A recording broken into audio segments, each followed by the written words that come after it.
लेकिन मैं दूसरी बात कहना चाहता हूँ। आप ये कह रहे हैं, ठीक है, मैं समझ गया डॉक्टर बनर्जी ने जो कहा कि आप उससे आगे नहीं बढ़े। डॉक्टर साहब बनर्जी, क्या ये आपका जनरलाइज्ड स्टेटमेंट था?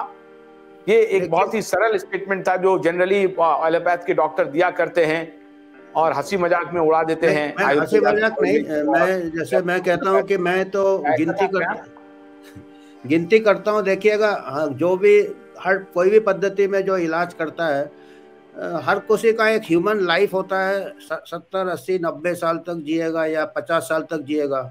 अगर हम आयुर्वेदिक में कोई कर रहा है, अगर वो 120 साल जिए बहुत सारे लोग, तो हम कहेंगे कि Ayurvedic is superior to allopathic. आज के तारीख में अमेरिका का life expectancy is more than India, तो हम ऐसे बिल्कुल नज़रअंदाज नहीं कर सकते। उनका इन्फेंट मोर्टेलिटी बहुत कम है, हमसे 10 टाइम्स कम है, लोग मर रहे हैं। पर मैं ये नहीं कहूंगा कि हर चीज दवाई में है। हमारा डॉक्टर साहब, इस पर तो मेरे पास प्रूफ है। डॉक्टर साहब, ये जो आपको ब्रिटिश हिस्टोरियंस ने जो पढ़ा दिया, 1840 तक हमारी जो लिटरेसी रेट थी वो 73% थी। और ये मैं नहीं कर रहा हूँ, मेडिकल नहीं है ना, कह रहे हैं आप। सुनिए, और आपका जो लाइफ एक्सपेक्टेंसी था, लाइफ एक्सपेक्टेंसी भी जो था वो अनप्रेसिडेंटेड था। ये जो आप मरे हैं ना, ये पिछले 100-200 वर्षों में आपको तबाह किया गया है डॉक्टर बनर्जी। तो फिर इसमें मेडिसिन को नहीं ब्लेम कर सकते आप, इसको आप पॉलिटिकल है। Actually medicine is nothing but politics on a large scale. ये कहा था विर्चॉफ ने 17th सेंचुरी में, medicine is politics on a large scale, और वो कोविड ने साबित कर दिया है। विर्चॉफ ने कहा था, pathologist, medicine is politics on a large scale. तो अभी आप कितना भी हम यहाँ डिबेट कर ले, जब तक आप पॉलिटिक्स नहीं समझेंगे, आप मेडिसिन नहीं समझेंगे। मैं आपको इनके दुष्प्रचार की जड़ें बताता हूँ साहब।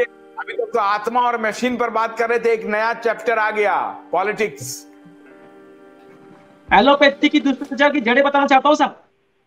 एक जो बहुत कॉमन प्रोपेगेंडा चलाया जाता है एलोपैथी के डॉक्टर्स और लोगों की तरफ से, वो ये है कि लाइफ एक्सपेक्टेंसी बड़ी है, आयुर्मान बड़ा है इंसान का।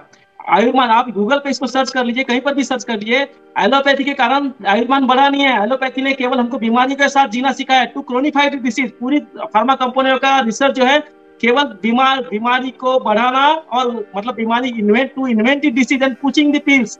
बड़ी नई नई बीमारियां खोजो और दवाइयां पुश करते रहो, उसके कारण बीमारियां बढ़ती रहेगी और बीमारियों के साथ लोग जीते रहेंगे। भले उनकी आयु कितनी भी होगी, लेकिन वो बीमारियों के साथ जीना हमको सिखाया, और जीवन में सबसे बड़ा दुख होता है बीमारी का होना। दूसरी बात मैं आपको बताता हूँ कि लाइफ एक्सपेक्टेंसी एलोपैथी के साथ नहीं बढ़ी है। लाइफ एक्सपेक्टेंसी बढ़ी है हमारी सुरक्षा से, हमारी हाइजीन से, हमारी पौष्टिक आहार से, हमारी आरोग्य के प्रति जागरूकता से, हमारे एजुकेशन से, हमारे लाइवलीहुड से, हमारा आर्थिक जो हमारा सुरक्षा आई है, फाइनल मतलब आर्थिक दृष्टि से हम लोग जो स्थिर हुए। आप गूगल पे सर्च करिए, एलोपैथी का कहीं नंबर नहीं है साहब। ये झूठा प्रचार है, दुष्प्रचार है। एलोपैथी दुष्प्रचार में माहिर है, उसमें कोई पैथी का नंबर नहीं है। मैं बिल्कुल आपसे सहमत हूँ, कोई पैथी का नंबर नहीं है। जो आदमी डॉक्टर से जितना कम मिलता उतना हेल्दी रहता है। मैं आजकल नेचुरोपैथी की तरफ जा रहा हूँ। मैं इस बात को सुनिए, आयुर्वेद का ये दावा है, मैं इसको अपने लाइफ में भी देख लीजिए और कहीं पे भी देख लीजिए। स्वामी शिवानंद को देख लीजिए, 123 साल में योग करके आज पूरी तरह से अच्छे हैं।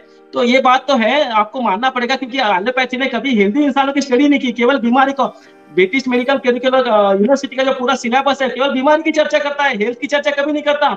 दुनिया भर की टेकअप है बीमारी की पता करने के लिए, इम्यूनिटी का पता करने के लिए। आपकी हेल्थ अच्छी है ये कोई नहीं बताएगा, कैसे बताएगा, इसका कोई पैरामीटर नहीं है। मैं दूसरी बात बताना चाहता हूँ कि आयुर्वेद ये दावा करता है कि जो लोग अपने जीवन में दिनचर्या का पालन करेंगे, धारणीय योगों का पालन करेंगे, जो लोग अपने जीवन में जो हमारे प्रज्ञापराध से बचे रहेंगे, गलतियां नहीं करेंगे, अपने आहार का ध्यान रखेंगे, निद्रा का, आहार का, ब्रह्मचर्य का ध्यान रखेंगे, उनको 100 वर्ष की गारंटी आयुर्वेद देता है। और ये 100 वर्ष की आयु हमने 200 साल 16 साल पहले देखी है लोगों की, 100 साल पहले जिए हैं लोग। लेकिन ये हमको आगे नहीं आना चाहिए साहब। ये एक दुष्प्रचार है एलोपैथी के द्वारा किया गया, जो आपने खुद से 2 दिन पहले साबित किया था डॉक्टर फेशनर पे। क्या कहना चाह रहे हैं डॉक्टर बनर्जी? अभी 60 के हुए हैं, 60 के हुए हैं, हो सकता है ज्यादा हो, लेकिन मैं अभी 60 गिन रहा हूँ। डॉक्टर साहब, डॉक्टर बनर्जी को क्या करना चाहिए? वो अभी से उन्हें वो रिसर्च है, वो एपिडेमियोलॉजिस्ट है, वो हमें बहुत बड़े रिसर्चर हैं। तो डॉक्टर आनंदे और डॉक्टर बनर्जी दोनों ही आपके लिए टेस्ट केस हो जाएंगे। वो भी, डॉक्टर आनंदे भी 60 के हो गए हैं, मेरे ख्याल से वो भी रिटायर कर गए हैं। तो ये दोनों जो है सो क्या क्या करें जो 100 साल तक या फिर 101 शतक तो लगाएंगे, 125 तक जाएं, क्या करना चाहिए? लगाना चाहिए, हमारी शुभकामनाएं। बिल्कुल बिल्कुल, देखिए बहुत सिंपल चीजें हैं, कुछ भी नहीं है। आपको बीमारी से बचाव ही उपाय है। बीमारी होने के बाद में बड़े बड़े हॉस्पिटल और चेकअप और दुनिया भर का केमिकल उनको खिला के बीमारी की फसल तैयार करना और उससे फिर दुनिया उगाई करते रहना, ये कैश काउ वाला बिजनेस है ना, यही सबसे बड़ी समस्या है।